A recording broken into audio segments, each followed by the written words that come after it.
რეზონანსულ საქმეზე ჯერჯერობით სხდომა საქალაქო სასამართლოში არ განახლებულა, ახლა ყველა ელოდება ეგრეთ წოდებული სახაზინო ადვოკატების მოსვლას, რადგან ვალდებულება აქვთ მათ რომ დაიცვან დაცვის ქვეშ მყოფები, რადგან 8 ბრალდებულიდან 5 საჭიროება სავალდებულო დაცვა, რაც გულისხმობს იმას, რომ ეგრეთ წოდებული სახაზინო ადვოკატები უნდა მოვიდნენ, რადგან 5-დან 4 არის 21 წლამდე პირი და მათ აქვთ დაცვის საჭიროება და ასევე არის ერთ-ერთი საქართველოს მოქალაქე, ოღონდ არა ქართულენოვანი, შესაბამისად მასაც უნდა ხავდეს სასამართლოზე წარმომადგენელი ადვოკატის სახით. მანამდე გეტყვით რა ხდებოდა სასამართლოს სხდომაზე იმ დროს, როდესაც დაკავებულებიც, ადვოკატებიც და საზოგადოებაც, ვინც ესწრებოდა ოჯახები სასამართლოს სხდომას, ამბობდნენ, რომ იყო არაადამიანური პირობები, იყო უჟანგბადობა, უჰაერობა და ადვოკატების თქმით პოზიციონირებას კი უჭირდათ, რადგან უჟანგბადობის გამო ისინი შესაბამისად ექნებოდათ პრობლემა, რომ მომზადებულიყვნენ და პროცესი წარემართათ. არაერთხელ მიმართეს ბრალდებულებმა თავად, რომ უჟანგბადობა იყო სასამართლო დარბაზში, განსაკუთრებით კი იმ სივრცეში, სადაც დაკავებულები იყვნენ სამართალდამცველებთან ერთად მოთავსებული, ის არის შემინული სივრცე და ერთ-ერთმა დაკავებულმა მოუწოდა მოსამართლესაც, პროკურორსაც, რომ მისულიყვნენ იმ სივრცეში, შესულიყვნენ და ენახათ და იგრძნოთ, როგორია უჰაერო სივრცეში ყოფნა.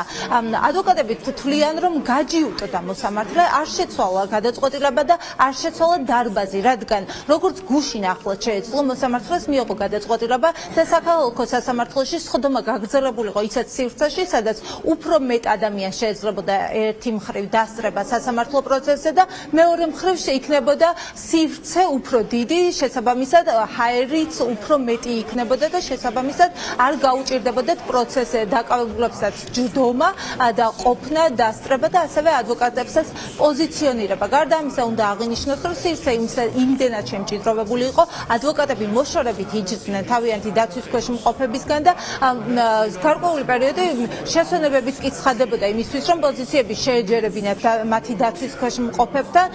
ასევე უნდა აღინიშნოს, რომ ირაკლი მიმინოშვილის შემთხვევაში საჭირო გახდა უჟანგბადობის გამო სასწრაფო სამედიცინო დახმარების გამოძახება, გამოიძახეს სასწრაფო დახმარების ბრიგადა, ექიმა დასკვნაშიც კი აღნიშნა, რომ გამოწვეული იყო მისი სისუსტე უჟანგბადობის გამო.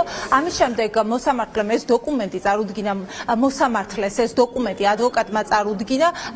მოსამართლეს უთხრა ადვოკატმა, რომ უჟანგბადობის ნაწილი მან დოკუმენტში თავდაპირველად ვერ ამოიკითხა, შემდეგ მიუთითეს ამ ჩანაწერზეც, თუმცა არც ეს დოკუმენტი არ გაითვალისწინა მოსამართლემ. კიდევ ერთი მნიშვნელოვანი გარემოება არის ის, რომ ადვოკატების თქმით ერთი მხრივ ჭიანურდება პროცესების წაყვანა თავად პროკურატურის მხრიდან, როდესაც მოითხოვეს მარტამდე პროცესის სასამართლო განხილვის გადადება, თუმცა მაშინ, როდესაც ახლა პატიმრობაში დატოვება არ დატოვების საკითხს განიხილავდნენ, ისეთი პირობები შეუქმნა სასამართლომ, ერთი იყო, რომ არაადამიანური მდგომარეობა იყო, უჟანგბადობა იყო და გარდა ამისა, მათ დაცვა და პოზიციონირება უჭირდათ.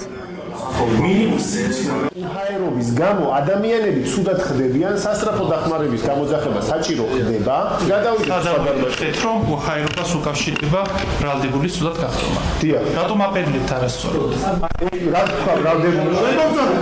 მე როგორც ვკითხულობ, უჟანგბადოსი წაწერია. მე ვერ ამოვიკითხე ეს სიტყვა. ხო, ხდება რომელიმე თქვენთაგან მომდის უჯუხი აქტივი შეგაგდით. ჩვენთან ერთად და ნახავთ ფიზიკურად შეუძლებელია. თავი გამოგეო ისო. არა აქვს რა აზრი და ეს მაინც ფარსია ყველაფერი და შოუა.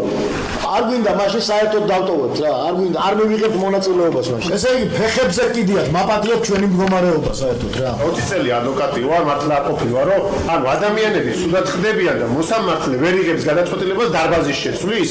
ადამიანის საჭიროება და როგორ არ არის ის ამბობენ ბატონო მოსამართლე დასკვნა სასწრაფოს დასამეცნიერო დახმარების ამ ვითარებაში პროცესის გაგრძელება არის უბრალოდ ღირსების შემლახველი. მათი ღირსებისთვის და ჩვენი ღირსებისთვის, იმიტომ რომ ჩემი დაცვის ქვეშ ყოფი პირი ვერ ფიქრობს საქმეზე, როცა ფიქრობს ჟანგბადზე. ამიტომ ჩემი პირადად და ჩემი კოლეგების პოზიცია არის, რომ ან შევცვალოთ, კიდევ ერთხელ გთხოვთ, დარბაზი შევცვალოთ, ან იძულებული ხდებით ჩვენ და ბრალდებულების პოზიციაც იგივეა, რომ იძულებული ხდებით, რომ დავტოვოთ განხილვა შემოეცემა არის. არ მოხსენ სასამართლოს დაშანტაჟების საშუალებას და პროცესის გაჭიანურების საშუალებას. აშკარად მიმართულია თქვენი ეს ქმედებები პროცესის გაჭიანურების. თქვენ არ აძლევთ საშუალებას ბრალდებულებს, რომ სრული პირდაპირ მნიშვნელობით ის უნთქო. აი ამ პროცესზე ვერ ხდება ბრალდებულების სტატუსის და ღირსების დაცვა და ადვოკატების, იმიტომ რომ ჩვენ არ ადამიანურ პირობებში ვიცით თქვენ ღირსება მუშაობა. აი ხა მეც ლაბარაკი მიჩის, იმიტომ რომ ჟანგბადი არ აქვს თქვენ ღირსება და შესაბამისად ვეცახვევი ჩემი კოლეგების და ჩემი დაცვის წრეს ყოფილი პირის მოწოდებას და შესაბამისად ჩვენ ვტოვებთ აღნიშნულ პროცესს თქვენ ღირსება. ჩვენ ვტოვებთ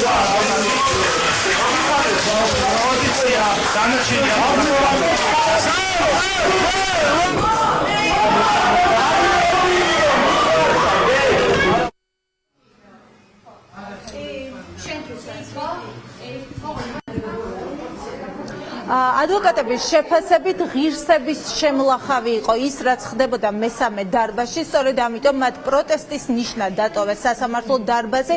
შემდეგ გააკეთეს ერთობლივი განცხადება და ერთობლივი წერილითაც მიმართეს სასამართლოს, სადაც აფიქსირებენ თავიანთ პოზიციას და განმარტავენ პროტესტის მიზეზს. ერთი ეს იყო ღირსების შემლახავი პროცესი და მომენტი, როდესაც დარბაზში უჰაერობა იყო, ამბობენ, რომ ისინი დაცვაზე უარს არ ამბობენ, გააგრძელებენ სასამართლოს ხდომას და შევლენ მათი დაცვის ქვეშ მყოფებთან ერთად იმ შემთხვევაში, თუ მოსამართლე დააყენებს მათ თხოვნას და უფრო დიდ დარბაზში გაგრძელდება პროცესი. გარდა ამისა, ამბობენ, რომ ეს იქნება უმნიშვნელოვანესი გადაწყვეტილება, რადგან ყველა პირს, ვინც ახლა ელოდებოდა შესვლას დარბაზში, მიეცემა შესაძლებლობა, რომ პროცესს დაესწროს.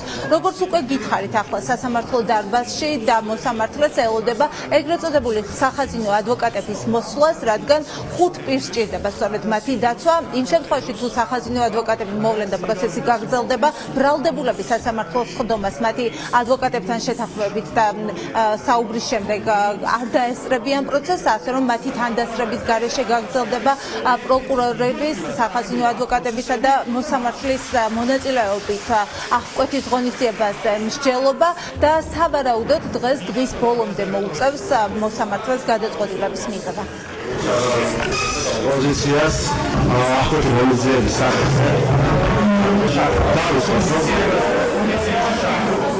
მოსამართლე მიუთითებდა თითქოს და ექიმს არ უწერია ის, რომ უჟანგბადობას განიცდიდა და ამის გამო გახდა ცუდად. იძულებული გახდა მოსამართლე ჩემი არაერთი მოთხოვნის შემდეგ, რომ ეს დოკუმენტი გადმოეცა და დოკუმენტში პირდაპირ წერია, რომ პიროვნება იმიტომ გახდა ცუდად, რომ განიცდიდა უჟანგბადობას. ამის შემდგომ ეს დოკუმენტი მივაწოდე მოსამართლეს და ვუთხარი, რომ ბატონო მოსამართლე აგერ წერია და რატო იძახით, რომ ვითომ და ეს არ მყოფილა ეს ფაქტი და მოსამართლის პოზიცია იყო, რომ თითქოს და ის ვერ კითხულობს, როდესაც იქ ყველა პიროვნებას შესაძლებლობა ქონა ეს ამოგვეკითხა. ჩვენს მიერ პროცესის დატოვების მიზეზი და საფუძველი არის ის, რომ ადვოკატები ვერ ავიტანდით ჩვენი დაცვის ქვეშ ყოფების მიმართ არაადამიანურ მოპყრობას და ჩვენი იქ ყოფნა იქნებოდა ამ ყველაფერზე თანხმობა. რომ როცა მოსამართლეს არ შეუძლია აი ესეთ ვითარებაში იმ გადაწყვეტილების მიღება, რომ დარბაზი შეცვალოს, მხოლოდ ერთადერთი აზრი მიჩნდება, რომ მას უთხრეს, რომ დარბაზი არ უნდა შეცვალო და ის არის ამ ნათქვამის შემსრულებელი. ის არის იმ სპექტაკლის მონაწილე, სადაც მას ჰქონდა დღეს მოსამართლის როლი, ოღონდ რეჟისორმა უთხრა, რომ შენ არ უნდა შეცვალოს სცენა. აი ამ პატარა დარბაზში უნდა ჩაატარო სხდომა. ჟანგბადობის გამო ჩვენთვისაც სამუშაო პირობები იყო აბსოლუტურად ხელყოფილი. შესაბამისად, ჩვენ ვაგრძელებთ ისევ ჩვენი დაცვის ქვეშ მყოფების ინტერესების დაცვას, მაგრამ გავაგრძელებთ აუცილებლად ჯანსაღ პირობებში, სადაც სამუშაო გარემო გვექნება. მოსამართლემ დამოუკიდებლად ვერ შეცვალა დარბაზი, მეგობრებო, და სწორედ მის გადაწყვეტილებას არ აქვს არც რაციონალური, არც გონებრივი და მით უმეტეს არც არანაირი სამართლებრივი დასაბუთება. ჩვენ როგორც ჩემო კოლეგებმა თქვენს, რა თქმა უნდა, არ ვამბობთ თუ არც მონაწილეობა მივიღოთ პროცესში, უბრალოდ ჩვენ ვითხოვთ, რომ ბრალდებულებს ადვოკატებს ადამიანური პირობები მოგოცან, რაც ვალდებულო რომ მოსამართლემ უზრუნველყოს